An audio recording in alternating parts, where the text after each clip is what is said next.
welcome, ladies and gentlemen. Still sticking to the topic of UFC 261, which was the real trailblazer event for the UFC audience and the crowd being back in the arena. And what a better way to welcome them back with the hell of a card that was set up. And nothing better on that card than the headline fight for the night, the main event, Kamaru Usman in the rematch against George Gamebred Masvidal, Street Judas, as some would call him.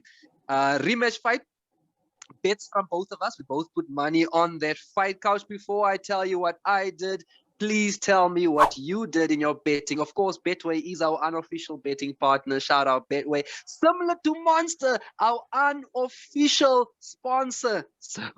So yeah, that's cool. What did you bet on, Couch, and how did that work out for you? Well, Prince, I didn't take your advice from the previous video we did. I didn't know that it's better to put more money on a lesser odds champion. But of course, I wasn't going to mess up like I did against Ngannou. This time I went fully proud African and put a mere $25 on our brother, the Nigerian Nightmare. I didn't make a lot of money, but I did feel a lot of pride. And I just got to say, this is a real golden era of African mixed martial arts. It's a beautiful thing to see. And it was just a matter of time, right? Like, I think between me and you, living in South Africa, living in Africa, I think we've always known the toughness of Africans, right? Especially your northern or your Western Africans. You know, I don't know if it's something about the African sun that bakes these guys, but they come out real tough, man. They come out with like real strong jaws, hard head, you know, very hard to crack them properly, you know, very hard bodies, muscular tone, even without gymming a lot. There's just natural muscular. So I think it was a matter of time before the UFC started seeing the African champions come through, but it's happening. Now it's happening. We have 3 champions from Africa. And the crazy part about these 3 champions, they're also different, right? The one relies on brute power. That is obviously Ngannou. The other one it relies on pinpoint accuracy. That is obviously your Israel Adesanya. And then we have the current number 2 pound for pound fighter in the UFC for me after Amanda Nunes, which is Kamaru Usman, and he's just good at it all. Absolutely. Like, he's literally good at it all. Yes, he started off with the wrestling base. I felt like when I used to watch fights of Khabib Nurmagomedov and I watched fights with Kamaru Usman, I saw the same kind of domination in the wrestling department. Once they get you down, they keep you there, they grind you, they beat you, they work you. By the time you reach round 2 or 3, there's really nothing more left of you to give to these guys. And that's Usman. And the crazy part about Usman is he's now working on his stand-up game, and his stand-up game is looking hella fantastic. I think he currently has probably one of the best jabs in the UFC, left and right. That jab is just so good at maintaining distance. That jab is so good of getting the opponent off balance. I've seen him now jab Colby Covington. I've seen him jab Gilbert Burns. I've seen him jab Masvidal. And with the jab, these guys lose balance, Couch. Do you know what I'm saying? Like, they'll be coming forward trying to make a move. You put one jab and you'll see the guy's whole frame losing balance. They have to kind of reset themselves. And that's how effective this jab is becoming. And it's coming from the right, from the left, and it's coming from the right. And now there's the right hand, which is starting to reveal itself. The right hand that took down Colby Covington, the same right hand that he dropped on Gilbert Burns. If I'm not, no, that was a jab he got Gilbert Burns with. The same right hand he now straightened, you know. Previously he was looping it over and hitting guys. Now he straightened it up and he scored Masvidal flush in the face, in the jaw, put him down proper. Yeah. That was real and movie. Then the most beautiful... That was like a movie shot, eh? It turned his whole head around. It was beautiful. Yeah, it was a sight. Water came out. There was waterworks. It was a celebration almost, like just a Aquarian celebration. Water everywhere. Masvidal, I don't think we thought we'd ever see him get knocked out. I thought that he'd get knocked out, to be honest with you, because Usman, from beating him the first fight, could only get better. Could only work in a couple of extra. I mean, if you take a fight on 6 days against an opponent and you are able to beat them, chances are the next time when you are actually allowed to do your homework, you're probably gonna beat them even better, isn't it?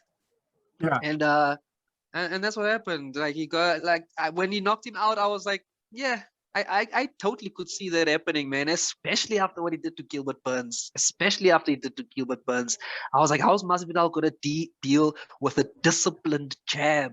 That's very hard. And Masvidal is a dangerous fighter because he's very unorthodox. You know, he's coming in with that switch shot of his, that tutel out little switch shot of his. He also likes to do the kick punch. So he'll do the kick, you react to the kick, the punch comes. He's very good at the switch knee. So he'll be right in front of you, fake a 1-2 with the hand, switch knee into you. But Usman has tools for every area of the fight. Masvidal did a switch knee. What does Usman do? Catches him on the body, takes him down, and then Masvidal must be regretting the knee now to be like, wow, I thought it was going to be a dangerous move, but now I'm on the ground and I'm getting my ass beat on the ground. Masvidal does very well on the ground, right? He's on the ground, Usman's on top of him. You see him elbowing from the bottom. You see him working from the bottom. After watching the Kevin Holland fight against Derek Brunson, I'm starting to feel like this whole trying to fight from the bottom thing is very overrated. I think you should try to get back up to your feet.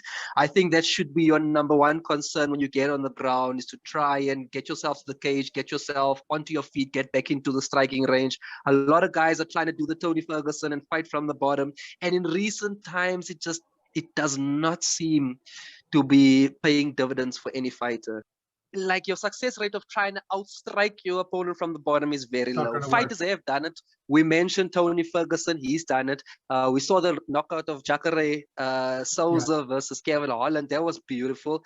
We know of a couple of fighters, John Jones even off his back will cut you open with his elbows and so forth, but it's not ideal. I still dig the guys who are on their back and go for submissions. That I totally get. When you're on your back and you're trying to hit submissions, but if you're not hitting submissions and you're trying to kind of survive or attack off the floor, percentage wise, it seems like your chances of success are becoming less and less and less, because guys are really becoming good at the top game, right? They know how to put themselves. I think the likes of Khabib Nurmagomedov, the likes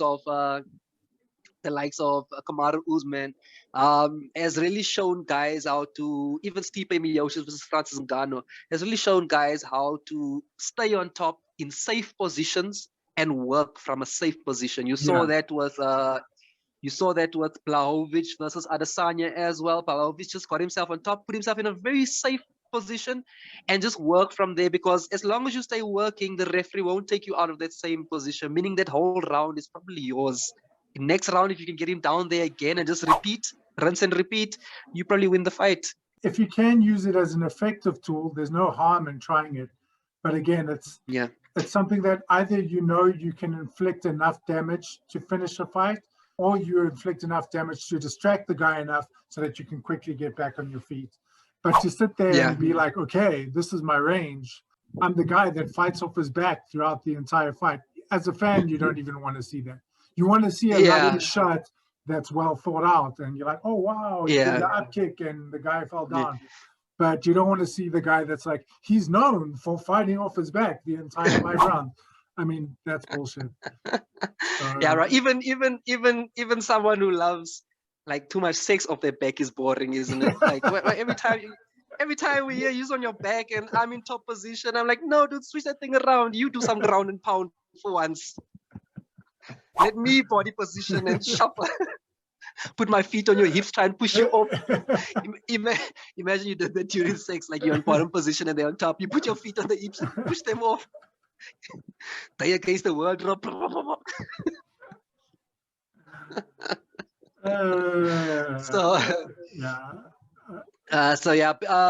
Beautiful fight from Usman. Let me just give you Usman's record real quick. He just came off a KO of Masvidal. He came off a KO of Gilbert Burns. Decision against Masvidal previously. Covington TKO. Won the title from Tyron Woodley. Decision. Damian Maia. Big one. Decision. And then a couple of other really nice big names over there. But he's been doing it, man. And I feel like, quick question. I know we're going to do a separate video discussing the rematch, Usman versus Covington, which will be happening. Just a quick one. Is it booked? Just a quick one. How do you see, like, don't get into details, but how do you see a rematch going there?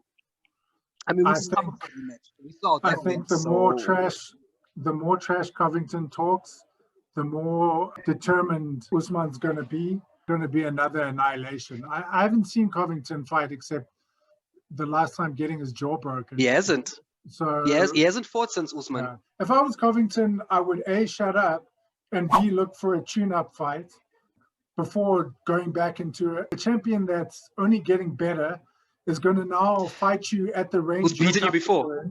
And yeah, is going to hurt you real bad. And I don't Yeah. know. Look, I'll believe that fight when I see it, when they're actually squaring off against each other. But yeah, those are my thoughts. Yeah, you see that Covington Usman fight was very interesting because Usman won the fight, as we know. I think he had better. I think he had better, not cardio, because Covington's got crazy cardio too. But I think he had more determination to reach the finish line that Covington had. I think Covington ran out of fuel, and I think when Covington ran out of fuel, Usman just had a spare tank that he just somehow plugged in and just continued going with the same pace that they came from round 1 all the way through to round 4, round 5, when that fight was round 5, I think, when that fight was stopped. What does Covington improve from this fight? I don't think he's going to dominate Usman in wrestling ever, which is one of Covington's strengths, is to dominate in wrestling. But I've never seen Usman get dominated in wrestling, and I don't think it's going to happen. The only thing that was very good about Covington last time is on the feet. I think he got off on Usman multiple times. Problem is, Usman's got that dome. He's got a very solid jaw where even your best punches, as you saw with the Gilbert Burns one, which was supposed to KO him, to be honest with you, but it just doesn't work. It just doesn't work on Usman. Did a small chicken dance in that, and then came back and Yeah. When you asked me earlier about what separates the African fighters from other fighters, I think it's the body intelligence, and like you mentioned, it's the toughness, and I think that also has to do with these guys. Probably, maybe not Adesanya, but I think some of the other guys, they face a lot of difficulties in life. So I think it's like when they have those opportunities, it's like they're not going to back down from shit. You know what I'm saying? So I think that there's no way that a guy like Covington is going to out-determine Usman. Yeah. No, he won't. You won't I've seen Covington out-determine many people. I've seen him out-determine Robbie Lawler. I've seen him out-determine Tyron Woodley. I've seen him out-determine guys. But when it comes to Kamaru Usman, it almost seems like Usman's got the same mental strength as Khabib, where your trash talk won't work, your mind games won't work, anything you do in the octagon against him won't work. Yeah. He's going to go to work on you, and he's going to get the result, and his African family are going to come to the octagon again. The crowd in the last fight was against him. In this last fight, he wasn't the crowd favorite, so that's not going to work. That's not going to work because they booed him. They did everything they had to, and really didn't work out. Oh man, I am so excited about what's in store in future for Kamaru Usman. Historically speaking, the welterweight division has always been my favorite division. It has had my favorite champions, George St. Pierre, one of the GOATs, greatest of all times. He did welterweight division, Robbie Lawler has blessed the welterweight division with so many amazing knockouts. The welterweight division's got your Wonderboy Thompsons, just like it's always been good. I felt like the welterweight division suffered a lot under the reign of Tyron Woodley, where I felt like the division kind of died and it just didn't do well. And all of a sudden, all the other divisions were doing well. All of a sudden, the lightweight division was popping with Conor McGregor and Khabib and Gaethje. All of a sudden now, the light heavyweights are popping with Daniel Cormier, with John Jones. And all of a sudden, the welterweight divisions seem to fall away and become some distant thought. But I feel like since Kamaru Usman took reins, the welterweight division is now alive again. People are getting knocked out left, right, or center. People are jostling for positions. It's getting crazy. People are changing weight divisions to come into the welterweight division now. And I feel like Usman has a wonderful journey ahead of him. And what a champion, man. What a champion. So we discussed it a little bit in the last episode, but I don't really know what's next for him after Covington. I think a good matchup would probably be Wonderboy. Interesting style matchup. It's that weight class where it's still light enough for the guys to be quick, but it's heavy enough for people to be pretty Power. powerful and that. So Yeah. it's a great division to watch. But just to wrap it up, there was UFC 261, ladies and gentlemen. UFC is back with fans, with audiences. So we're only so excited to move on to the next UFC and see what else is coming through. Thank you so much for joining us on our journey, placing these bets, making this money from Betway, our unofficial betting partner. Thank you also to Monster, our unofficial sponsor. And please like, please subscribe, and leave as many comments as you can, telling us what you think about Kamaru Usman, what you think about Kofi Covington, what you think about the welterweight division, and what you think of our African champions. And will there be more champions? Will these 3 champions last for 2 or 3, 5 more years?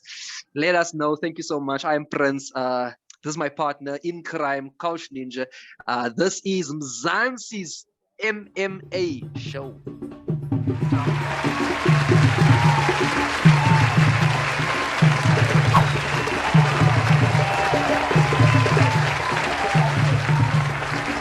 Oh no!